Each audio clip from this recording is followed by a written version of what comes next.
is Nicole Whitney, News for the Soul, life-changing talk radio from the uplifting to the unexplained. You're listening to the News for the Soul radio network.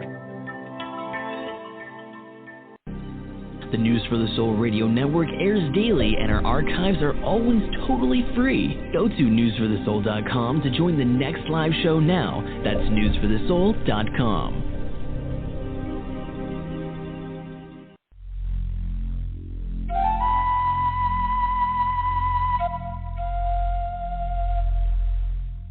Hear all of our previously aired broadcasts of News for the Soul online at newsforthesoul.com. Now let's get back to the show.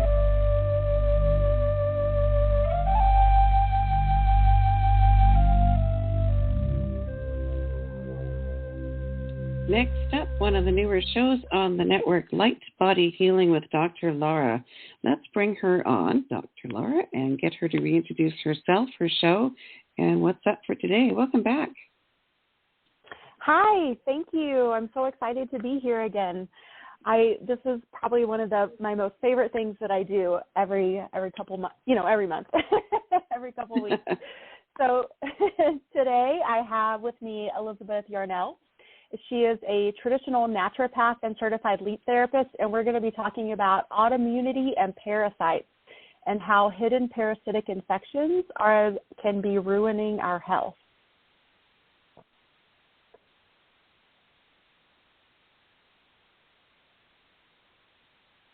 Oh, did we lose you? Oh, I'm here. Oh, sorry. Oh, you're there. All right. Well, we'll hand the mic over to you. Your guest is on the board, and we're all ready to go. Great. Hey, Elizabeth, are you there? Hi, Dr. Lara. It's nice to be here with you. Yay, I'm so glad you made it. Okay, so Elizabeth, since being diagnosed with multiple sclerosis in 1999, she has been busy studying how to manage autoimmunity naturally as a traditional naturopath and certified leap therapist. She's worked with hundreds of MS and other autoimmune sufferers in her nationwide clinics using her unique personalized natural therapies to empower her patients to reclaim their health. She is a TEDx speaker, an award-winning author whose cookbook has sold more than 60,000 copies, a patented inventor, and has been featured on CBS, NBC, ABC, and PBS, as well as in Good Housekeeping, Health Magazine, Stewart Living Radio, and many other outlets. I'm so excited to have you here. So let's get started by telling us what is a leap therapist and how did you get to being in this practice that you're in today?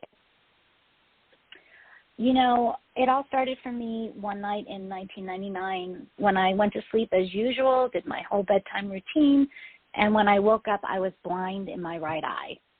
And in short order, I was diagnosed with multiple sclerosis, which is a degenerative, inflammatory autoimmune disease that currently affects over 250,000 people in North America. And conventional medicine believes there is no cure for. Basically, people with MS, within 10 years of diagnosis, 80% of them are using a wheelchair. So I was just about to turn 30 years old, and I really didn't want to be in a wheelchair by the time my 40th birthday came around. So I started asking and looking to see, well, what can I do to make my future better with this diagnosis? And my MS doctors all said, well, nothing. You can just go home and rest and wait for your body to fail you. That's pretty much what we have. We have a bunch of simple therapies with very low efficacy rates and high side effects that you can try. And I did those for a little while, and I had terrible, terrible side effects and was continuing to progress with multiple sclerosis. And I thought, this is not the right path for me. My body doesn't want this. And actually, it was my then fiance, now my husband of 20-some years, who first suggested to me that maybe it might have something to do with my diet. And I had to laugh because really, for my whole decade of my 20s, I lived alone. And in my apartment, the only staple foods I kept were Crystal Light, Diet Coke, and gummy bears. So maybe it wasn't such a surprise that by the time my 30th birthday was rolling around that I was my body was falling apart on me. But he was a competitive athlete, and he was actually 6th in the world at snowshoeing that year. And he said, I think your diet is crap. And I thought, okay, yeah, you're probably right. But what is a healthy diet? I didn't even know, and I really didn't know how to cook.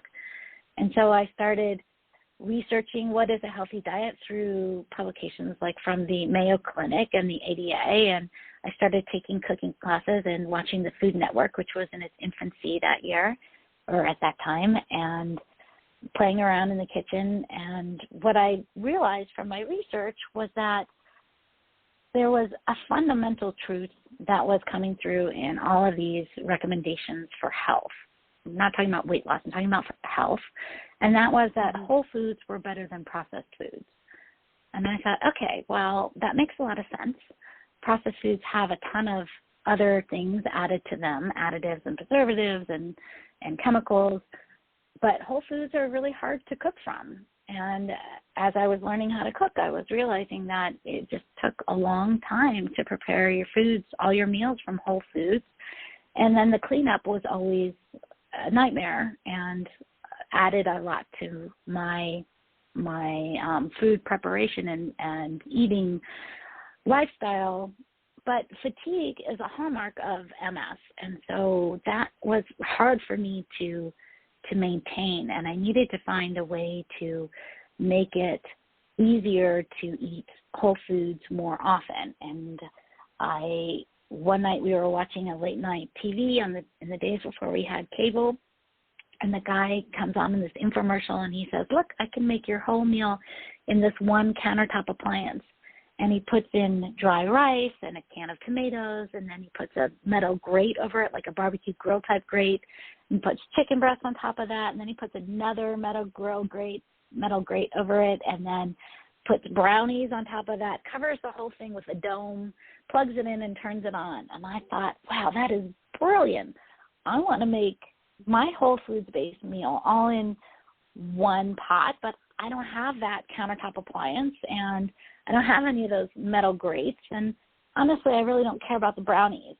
And so I went over to my oven, and I thought, I bet that countertop appliance probably gets pretty hot, and so I turned my oven up to 450 degrees, which if anybody out there who knows about cooking is probably laughing. 450 degrees, you only cook like pizza and maybe breads at 450 degrees. But I didn't know any better, and I had received a cast iron Dutch oven as a wedding gift, which I had gotten and thought, oh, this is such a great pot, but I have no idea what to cook in. It was a 2-quart pot, so pretty small. And I thought, I'm just going to kind of do a similar concept to what that guy did, but I don't have the grates or that appliance. But I went to my freezer and took out some frozen fish fillets, and I put them into my pot with some vegetables and some herbs, and I put a lid on it and put it in my 450-degree oven, and in about half an hour it just started to smell like dinner. And that just became the way that we cooked, and we didn't really even think about it until my college roommate came to visit for a week. And at the end of the week, she said, would you please teach me how to cook like you cook? And I looked at her and I said, well, your mom's Italian from Italy. Like, you're a pretty good cook. She said, yeah, but not like you do. And I thought, okay, well, you saw me do it. I just literally throw everything into the cast iron Dutch oven and put it in the oven. And she said, I really think there's a little bit more to it than that. So I sat down and I wrote my cookbook, and I spent 5 years trying to get an agent and a publisher to publish it, and nobody would do it because, as all of my rejection letters say, this is a great manuscript, but you're a nobody, and nobody buys cookbooks from a nobody. You don't have a show like Rachel Ray. You're not, you don't have a restaurant like Wolfgang Puck. You're not Martha Stewart, all these things. And I thought, well, yeah, but how can I even get there if I can't have a cookbook? And so I finally decided to publish it myself, which I did in 2005. Turned out to be the best decision I could have made because I sold out my entire first print run of 2,000 or 3,000 books in the first month of publication. I was featured on a bunch of shows. I won a bunch of awards. I was on the local bestsellers list for, 13, 15 weeks. And it really just took off from there. And then eventually I sold the book to Random House, which republished it in 2009 under their Clarkson Potter imprint, and it is still selling today.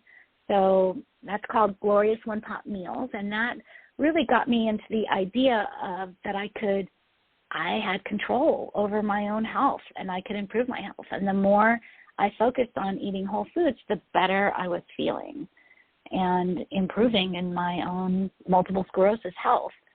And then I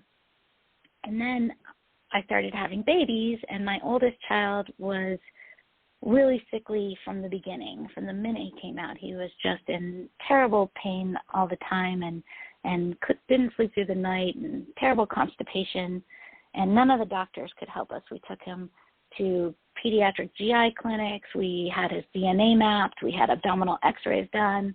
Nobody could tell us why he was so constipated that he was in so much pain. And finally, I took him to a naturopath, and she said, I really think this sounds like food sensitivities. And I thought, well, he doesn't get anaphylaxis or hives. And she said, well, those are food allergies. She said, food sensitivities cause inflammation in the body. And I thought, okay, well, tell me what to do. I'll do anything. My poor kid is suffering. I know he's going to die young because he can't poop.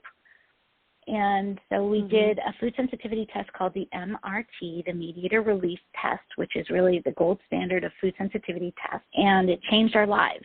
At this point, he had fallen off the height and weight chart. He was vomiting 7 times a week minimum, really for the first 6 years of his life. And when we changed his diet, first of all, he stopped vomiting immediately, but within 2 months, he had gained 10 pounds. He had grown 1.5 inches. He had stopped having tantrums. He had started sleeping through the night. He had stopped wetting the bed.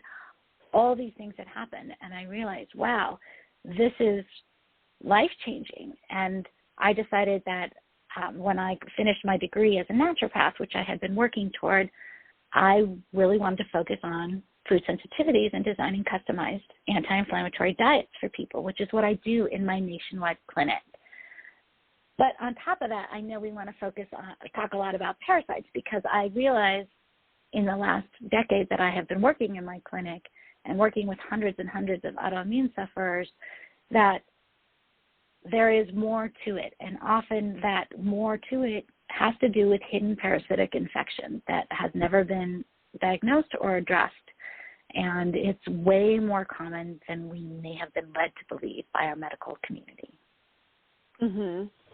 So before we hop into the parasites, let's start with just making sure everyone out there is clear on what is autoimmunity. Can you sort of flesh that out for us? Absolutely. So the medical community will tell us that autoimmune means allergic to self. So if we take it apart, auto and immune, we're allergic to yourself. But, evolution says, nay, you cannot be allergic to self and have survived evolutionary-wise. We would have died out a long time ago.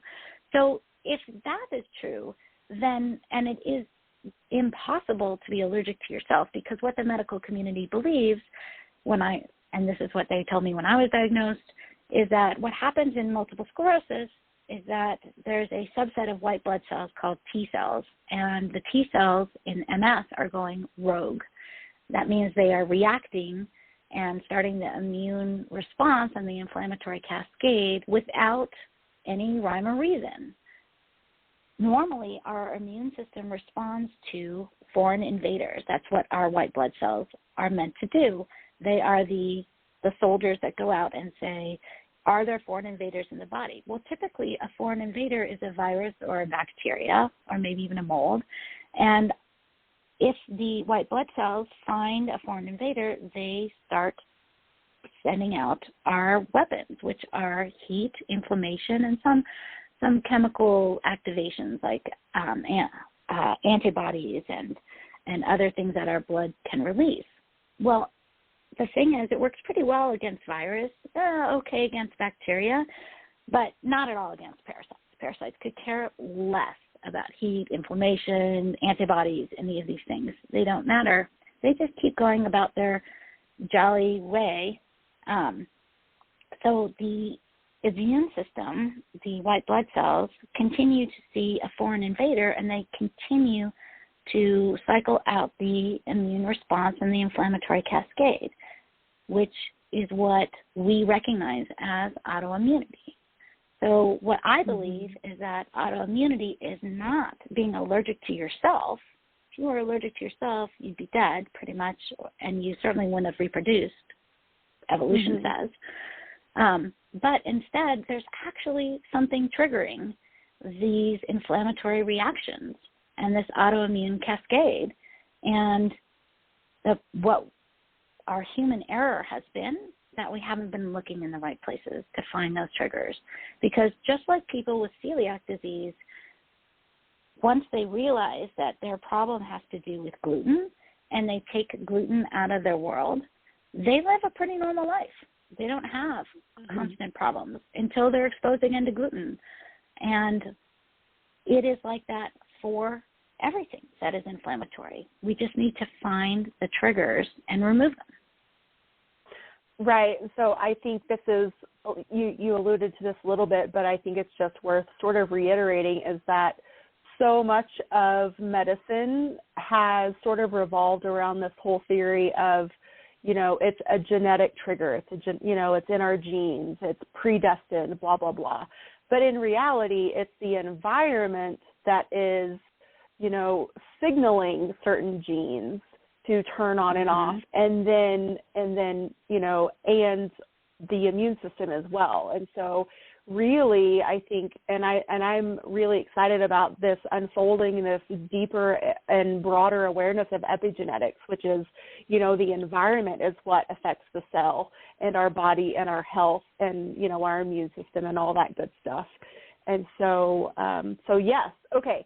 So now then, how do we know? Yes. Oh, okay. Go ahead. Yeah. No, go ahead. I just want to say yes. Epigenetics, huge, and point out that multiple sclerosis really didn't exist before the Industrial Revolution until we started toxifying our water and our air and our foods. Yes. Yeah, so I want to come back to that later because I have another question that I want to, and I think that'll tie in perfectly to that. So let's go from, now we know what autoimmunity is, and so now what about, how do we know if we have parasites, and how do we get exposed to them? So let's start off with how we might be exposed to them. It is super, super easy to pick up parasites. We commonly might think of parasites, you might pick up parasites when you do foreign travel in an underdeveloped country. Absolutely, 100%. I have picked up parasites from lots of foreign countries in my own life. That can be a clue.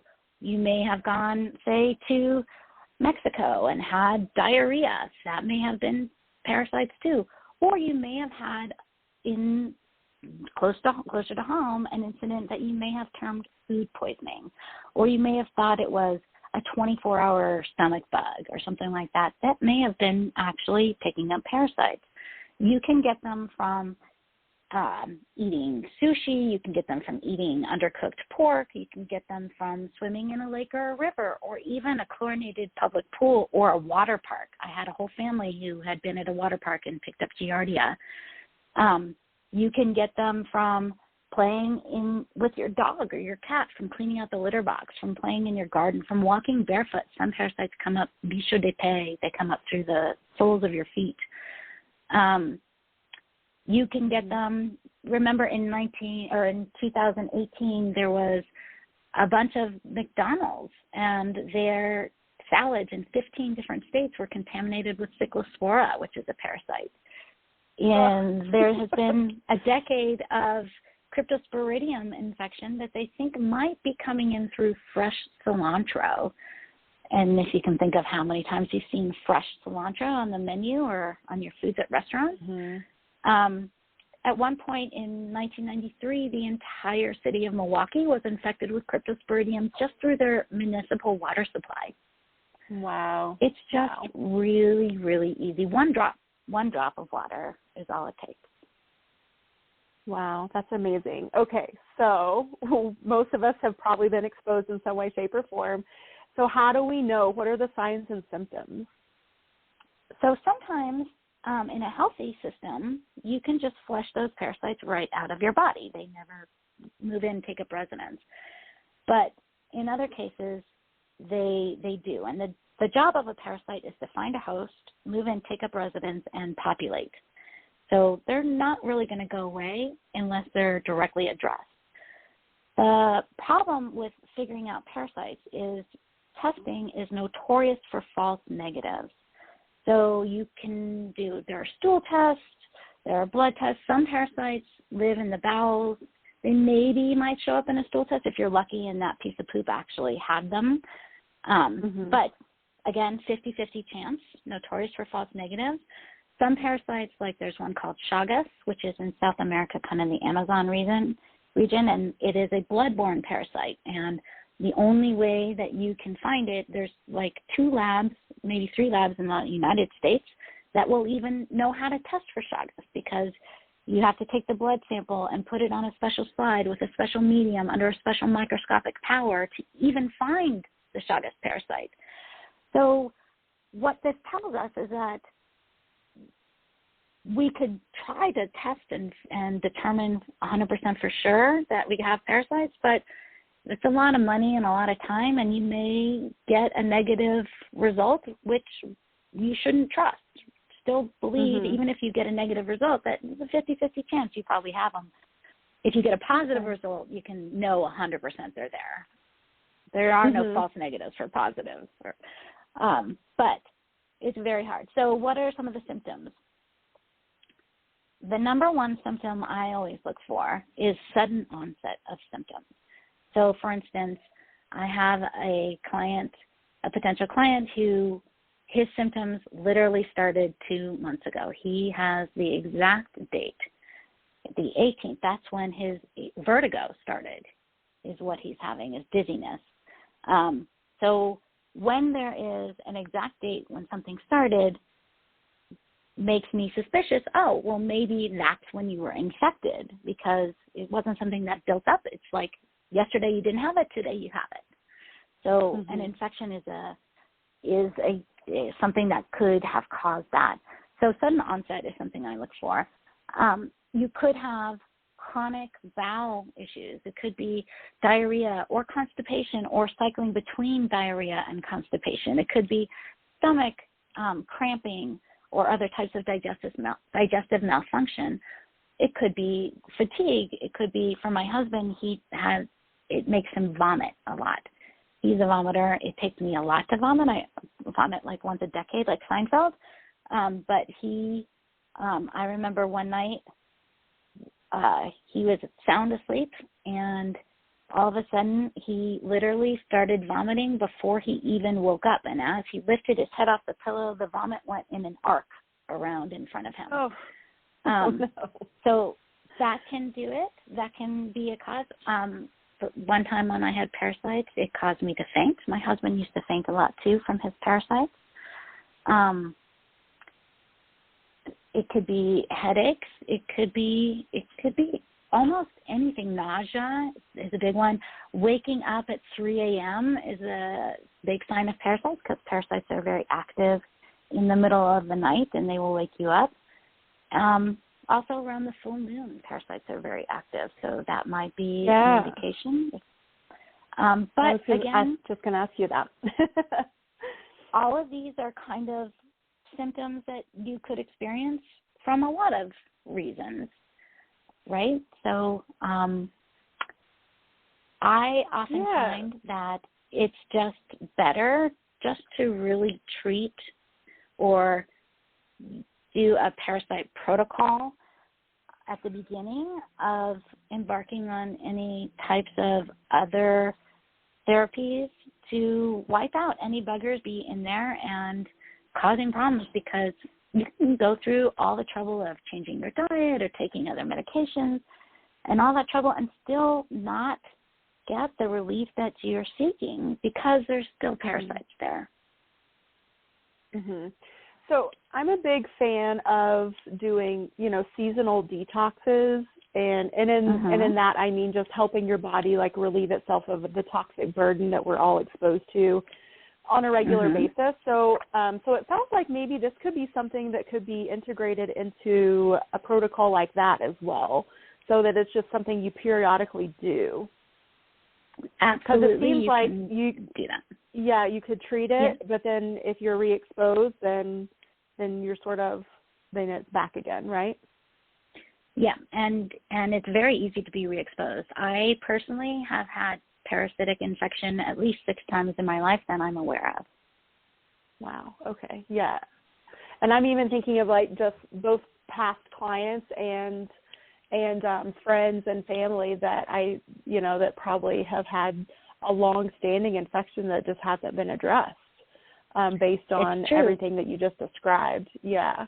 So so from here, let's go. How do the parasites affect what is that connection between autoimmune and I think even like leaky gut can come into play here too with parasites. So how does all that fit together? So I used to picture my colony of buggers promenading very genteelly through the broad avenues of my intestines. But in truth, parasite infestation is more like one of those ant colonies behind glass that we had as kids than it is a Bridgerton episode. They are burrowing their pathways directly through your tissues. They're not going down established openings like a colon or something like that. So they leave you really perforated and pocked with tissue damage, and then that all goes into leaky gut because you're so damaged. But really what happens too is that the T cells become so active, that subset of white blood cells become so hyper aware because there's this chronic invaders that they are constantly battling to try to get out of the body, which is their job to protect the internal part of your body, and they can't get rid of them. They start becoming hypersensitized to all sorts of things. Like for me, one of my most reactive foods is lettuce. So my T cells are hypersensitized to lettuce. What do you reach for when you're trying to get healthier? Probably a salad. And for me, that's like the worst thing I can do. And absolutely, when I eat lettuce, it brings on MS symptoms. Oh, that's so interesting. So, okay. So now, because I was reading and, doing my due diligence before I came on the air with you today. And so I came across also the hygiene hypothesis, which is a theory that because we've been reduced in our exposure to so many things because we're over-sanitizing, that this could also actually be contributing, which seems a little paradoxical to me. So what do you think about this? And, and again, how does it all tie in together? I am not a fan of the hygiene hypothesis. I think that let me clarify. I think that some of the things we have done in pursuit of hygiene, like triclosan, which was for a while a anti-bacterial ingredient in soaps and gels, things like that, is very, very toxic to us. I think there's a lot of these, quote, antibacterial things that hurt us more than help us. So I believe in just regular soap, not antibacterial soap, and soap and water is plenty of what we need to keep ourselves clean. We don't need to put all these chemicals all over our body, and I am concerned about what the effects might be as they start to show up in these kids who have been hand sanitizing since preschool. Oh, and all the chemicals that they are absorbing through their skin. Yeah, I would have to say, especially, at the early onset of COVID and the, everything that we were all going through, it made me cringe to see how much hand sanitizer and bleach and all of these things that we know to be toxic were just starting to be overused. Yes. In just, in a response of fear of, oh God, there's this virus, we don't know what it is and how bad it could be. And it's like, okay, but at what cost? And I work in a hospital, so I'm constantly exposed to, even though I take my own non-toxic soap, I use Dr. Bronner's soap when I'm at work, but still, the cleaning crew comes in and they douse everything in these industrial chemicals to kill off everything that lives in a hospital, but it leaves a residue. And it's mind-boggling to me that so many of our healthcare institutions and all the things that are out there that are supposedly there to keep us safe, how toxic they are and how they try to also tell us, oh, it's non-toxic, it's, there's no side effects, blah, blah, blah. And it's like, well, that's actually not true. So I would appreciate it a lot more if they were just honest, be like, well, we're doing this in an effort, to kill off whatever it is, like C. diff or, MRSA, all these other big bad bugs. However, like, these are also the things that you should do to protect yourself and detox. Like, that would be nice, wouldn't it? Right. And they don't even take into account all of those molecules from the aromas that they're leaving behind, like the aroma of pine sol or the aroma of bleach, or the aroma of Tide. All of these are molecules that can trigger hypersensitive people because even though we can't see an aroma, it is a molecule. And when, for instance, we get a dryer sheet and they're like, oh, smell this Gain dryer, fresh smell or whatever, and you go, and you bring it way down to the depths of your lungs, those are molecules now that are stuck in those little areolas inside your lungs that can come back to haunt you. Oh, yeah. I mean, because all of those are man-made chemicals that are not natural to our body. Yeah. Exactly. So and in fact, there's like 6 big laboratories around the world that make all of the scents for all of our products. And so they make the scent for Pine Sol, and they make the scent for McDonald's strawberry milkshake. Yes, that's so true. Yeah, so, and I think it's worth being said that probably you and I both, probably one of the first things we do with our patients when we see them, especially when they come to us with, whether it's full-blown autoimmune yet or not, or just, overactive inflammation, depending on, where they are on the spectrum, is go through your house and as best you can eliminate anything that has a scent. Unless it's a very high-grade essential oil, eliminate every scent and aroma that you can in your house, because those are all toxic foreign chemicals that your body doesn't know what to do with. It triggers your immune system. And so then on top of that, now we go down the road of, okay, now we're overloading the liver. Can your body, handle all of this and get rid of it? And, so. It's true. Like you and I deal with every day. You're right. And my poor patients who come to me and they're like, well, I like my Glade plugins. And I'm like, those are keeping you stuck. You need to get rid of that thing, get it out of your house. Yes. Yeah, we all love lovely smells, but there's actually healthy ways we can create lovely smells in our house. And the truth is right. In our country, there are so many artificial smells that we don't even know. We can't even smell the natural smells anymore. Just the same with the tastes. There's so many artificial tastes that we have to retrain our taste buds once we pull all those things out, and our nose too, to recognize those more subtle smells that nature provides. Yes. I mean, and so, I'm glad you brought that up, like retraining your taste buds, because our tongue has, what is it, like 5 zones of taste, and they're all different. But if, we overload them with sweetness all the time, then we actually desensitize ourselves to the bitter and, the tangy and all those other that make what we eat so rich and flavorful. And so that is also part of the detox process, is desensitizing and resensitizing.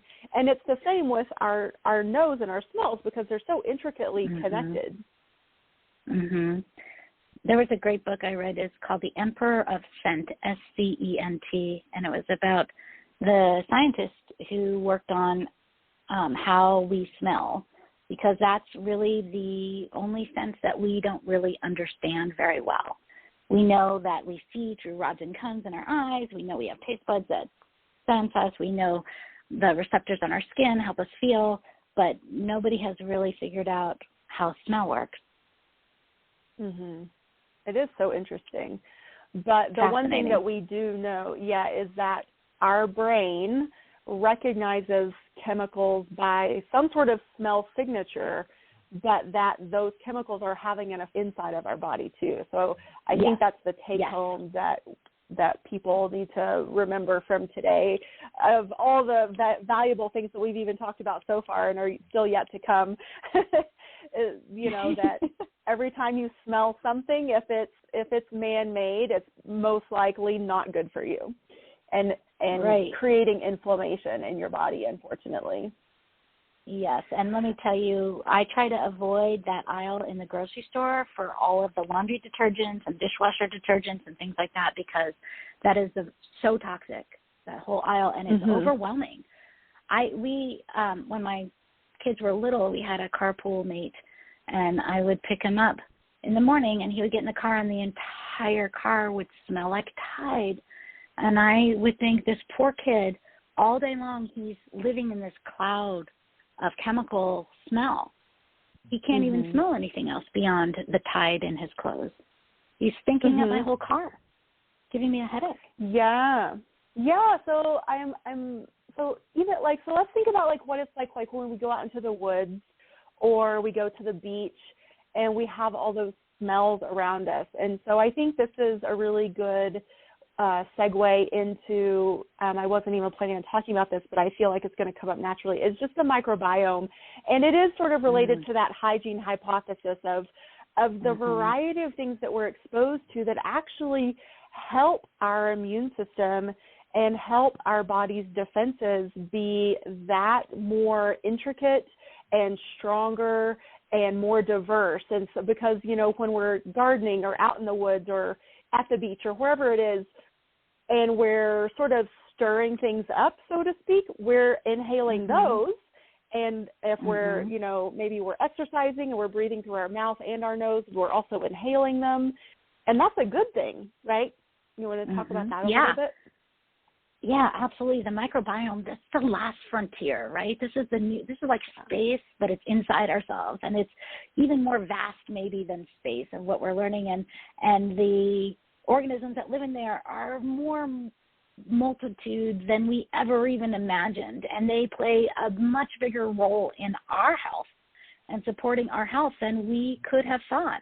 And when we grow up taking all these antibiotics and all these pharmaceuticals, they don't discriminate. They randomly kill off everything in the microbiome, leaving us without a lot of the defenses that we need for our immunity, for our digestion, which is all, 80 to 90% of our immunity and our health is based in our gut. That's why and I think a lot of people don't realize that. I have, clients that come to me, they're like, oh, well, my bowels are fine. I have a regular movement every day or whatever their regularity is.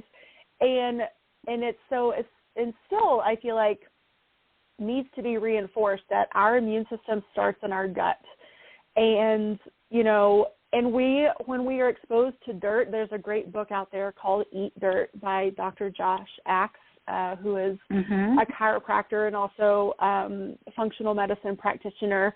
And really the wonderful amount of things that we're exposed to when we play in the dirt, when we garden, when, again, we're just out and about hiking and really exposing to nature, because we're energetic beings, but we're of the earth. And so it's really important that we interact with the earth and the various aspects of it, because it not only provides us with nutrients, but it feeds those good microbes, whether they're bacteria or there's little fungi in our microbiome. There's even parasites in our microbiome, and they all play happily together.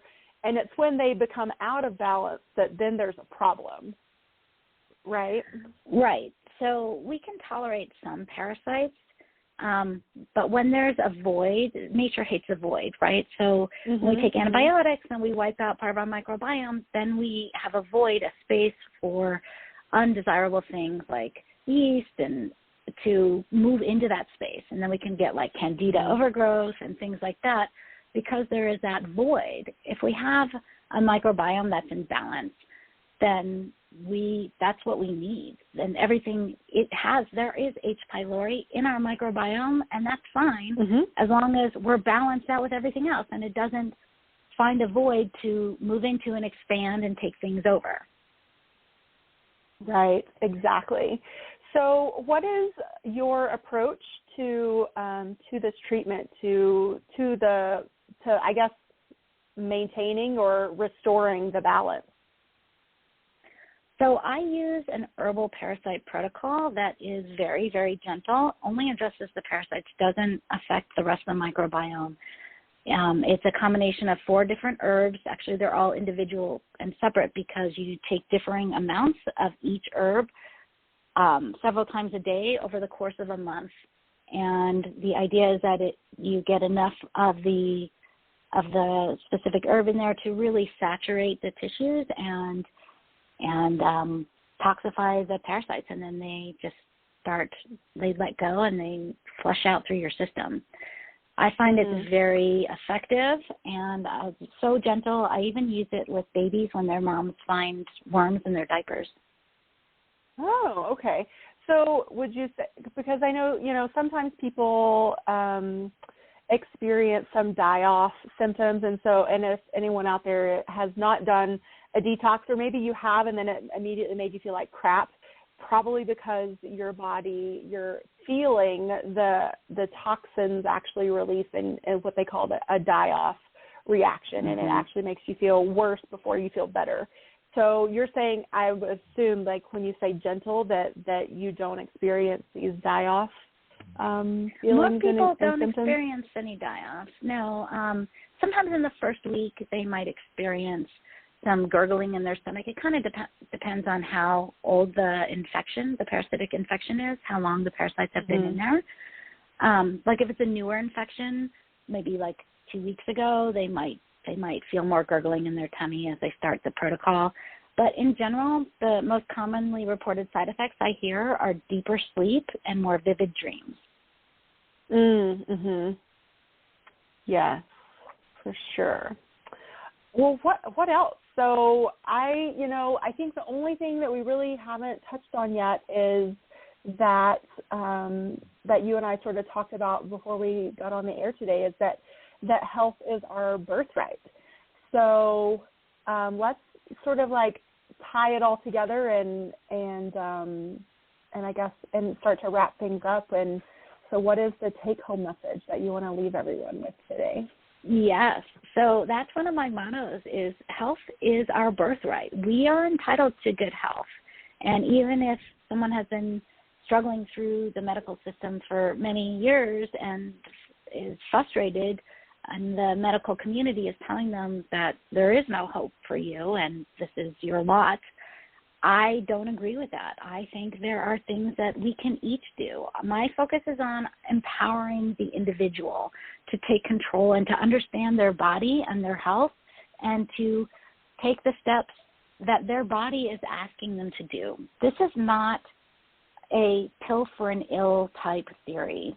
This is a way to be proactive about your health and how you live.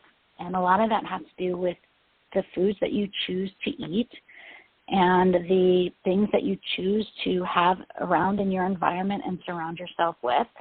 There's the physical aspect of it, the mental health aspect to it. All of that comes together. So I'm really a fan of using a bunch of different natural health modalities in your own healing journey. There's no one right path for everybody.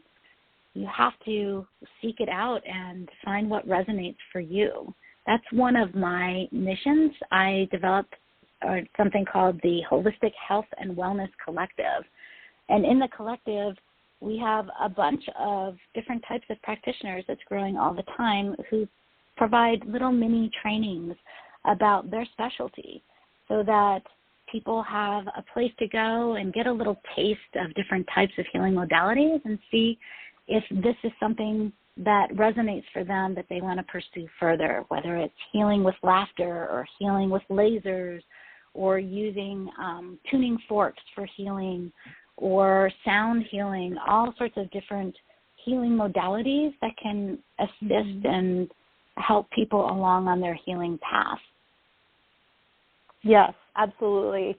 I think it is so important for everyone out there to have I like to call it your healing team or your medical team, so because there is still a role for Western medicine in the acute care, I feel like, the acute care field. 100%. So if something, yes. But chronic care, they suck at. Right. And I say that I get in a car accident, if I get in a car accident, take me to the hospital, put me back together, please. Exactly. But if I have MS, it's not helpful. Yes. So I will say, even for myself, there's a sound healer in my community that I love going to those gatherings, and I have a chiropractor and an acupuncturist, and all of these things that help keep me in balance. But then when there is something that flares or comes up that I need to address, then they also help me rebalance and find those solutions. And so I encourage all of you out there to find your team and don't expect it to just be one person, because all of this works complementary to each other. And right. And we're all multi-dimensional beings, so it would stand to reason that we should look forward to multi-dimensional ways to heal and rebalance too. And so, and I also want to bring that back to periodically, helping your body unload its toxic burden, whether that's a toxic burden of parasites or, chemicals that you're exposed to at work maybe, or maybe, you're one of these people that go through phases of eating like crap. Lots of us do it. But if you do that, then know that to help your body, you need to also, give it that all those whole nourishing foods, really nutrient dense. That's the key. And, eating the rainbow. What else would you say? Yep, those are all really big and important. And I like to reassure people that, health is a journey. This is not like alcoholism or something where you have one bad day where you ate a bunch of Fritos or something and now, you might as well give up the whole thing. It's not that way at all. It's every single time you go to eat something, you have a choice. You can choose the whole food or you can choose a very processed food.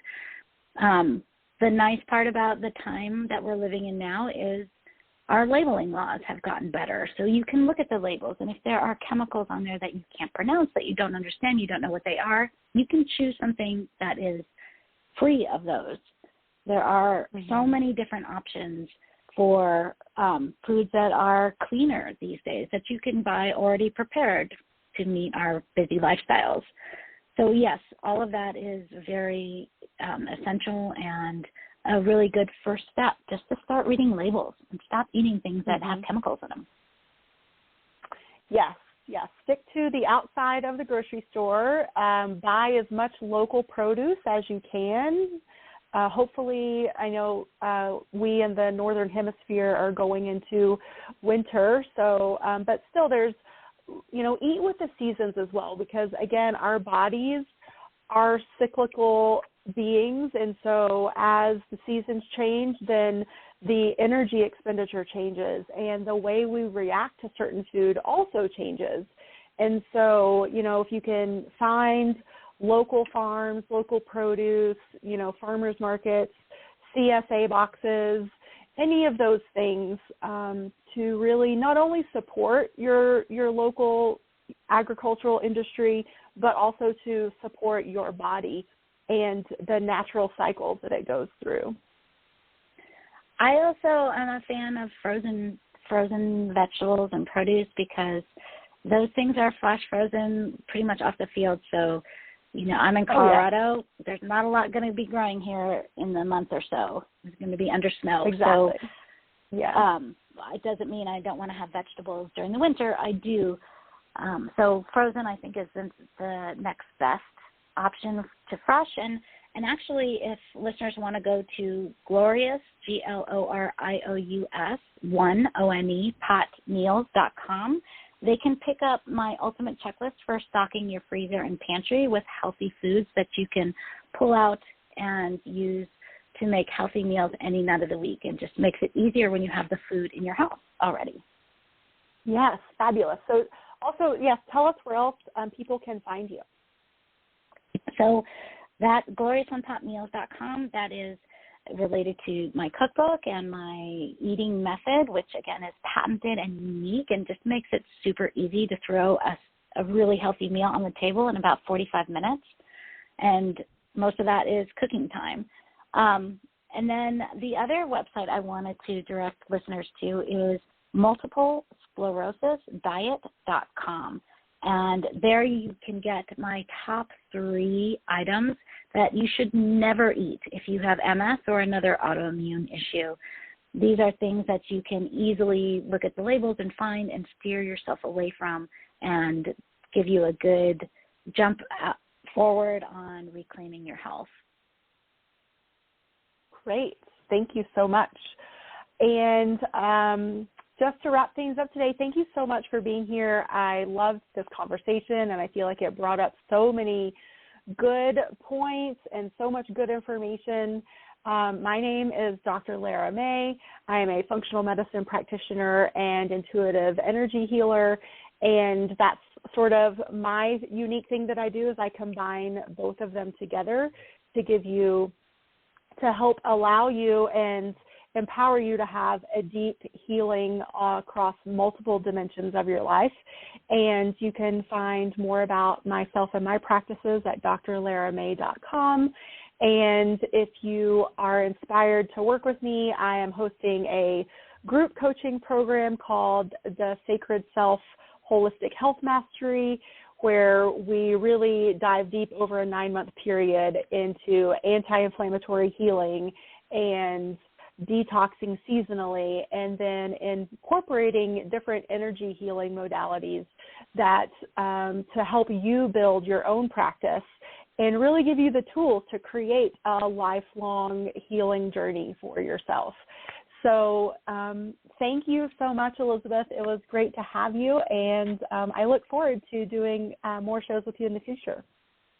Oh, me too. And if anyone would like to explore further with their autoimmune issues, my website is Elizabeth Yarnell, YARNELL.com. And at the bottom, you are absolutely welcome and invited to schedule a complimentary naturopathic health assessment with me. And we can talk about if you're a good candidate for what it is that I offered, if that could help you get back on the track to reclaiming your health. So thank you, Lara. Thank you so much for having me on today. This has been a joy. Thank you. All right, everyone. We look forward to next time. Have a great day. You too.